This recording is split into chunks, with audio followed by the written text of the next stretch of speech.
So much of my anime watching career, right, is just highs and lows. What I mean by that is that an anime would start off so great but ended up losing its pace. Or an anime would start off as mediocre and would end up being a world-class anime, and it happens countless of times, and it's very rare to find an anime that is truly great from the start and great in the finish. If you didn't see from the title, I'm gonna be talking about Demon Slayer, and I've just recently watched the movie, and boy, it was great. I mean, going into it, I had the information of knowing that this is one of the best-selling anime movies of all time, like above Spirited Away, above Kimi no Na wa, and you know how big Kimi no Na wa was. This was a really hyped up movie, and I was genuinely excited that it was coming to American theaters.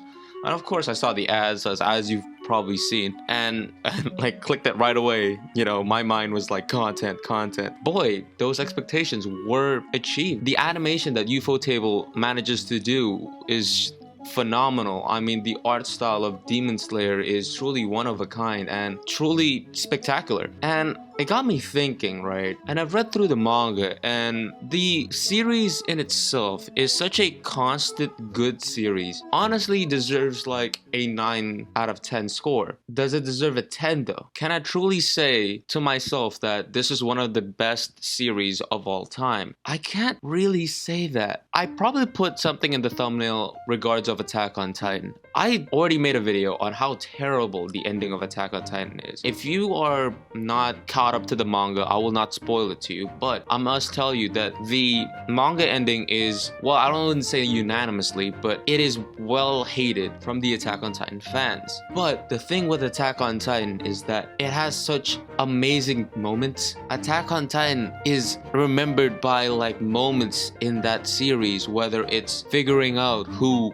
or what is in the basement and just the whole, you know, invasion arc. Like, you just think of these moments when you think of Attack on Titan. When it comes to the Demon Slayer series, you think of just consistent goodness. Like, every arc in the Demon Slayer series is so good. But while Attack on Titan thrives to be great, it thrives to be one of the best animes of all time, Demon Slayer thrives for perfection. It thrives for no mess ups, just consistent goodness. I mean, just to put the ending of two mangas together, right? The Attack on Titan manga ending, as I stated, is terrible, is dog shit. It undermines the series entirely. While the Demon Slayer ending is perfect. It fits the tone of the whole series, with deaths, with consequences, and with the good eventually winning over the evil. Although as cliched as it is done. The ending isn't amazing. I think the fault with Attack on Titan's manga ending, it thrives to be greatness.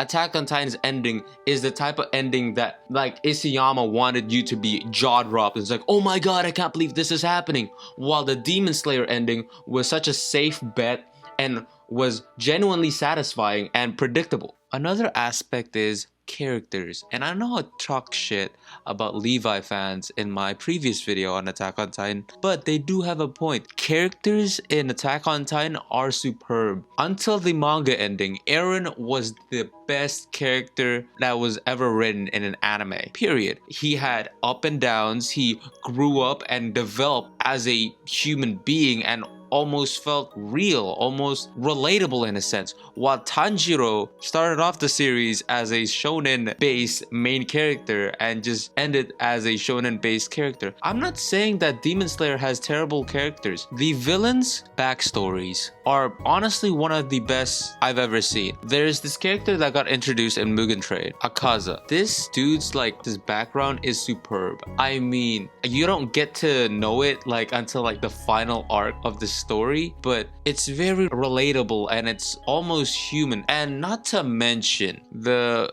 head honcho of the demons, you know, Kibitsuji. His story is honestly, besides Eren's, right? Like, I think it's below Eren's, but it's honestly S tier anime backstories of all time. I'm talking like Watch Mojo worthy, you know what I'm saying? But these characters in Demon Slayer, they're not as comprehensive or as like the characters in Attack on Titan. Like, no joke, I could probably make a 10-ish minute video just simply explaining how incredible of a character Eren is pre-ending. But I can't even give you a 2-minute video on Tanjiro as a groundbreaking anime character, because he's not. He's just a typical shonen boy.